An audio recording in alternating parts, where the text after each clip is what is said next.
Welcome to the Tech Egg. Don't get scrambled. Enjoy the video.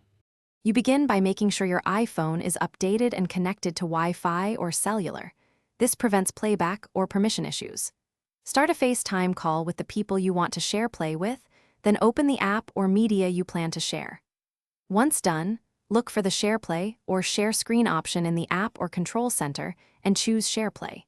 You do this now so everyone is on the same call and the app can offer the Shareplay session immediately. You now invite participants to join the Shareplay session by tapping the in-app Shareplay button or using Control Center to share your screen. Choose the specific app or content. Make sure to set playback permissions so you know whether you'll control playback or allow participants to control it. This keeps playback synchronized. Once people accept, Shareplay syncs audio and video automatically so everyone sees the same frame. If you're sharing music, make sure everyone has app access. To wrap up, use on-screen FaceTime controls to pause, scrub, or hand off playback control. This lets you manage the session without confusion. When finished, tap Stop Sharing or simply end the FaceTime call to close Shareplay. If something goes wrong, check network strength first, then ask participants to rejoin the call.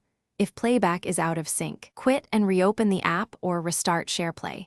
This typically resolves permission or buffering glitches quickly so you can resume together. Thanks for watching. Consider subscribing if I helped unscramble your problems.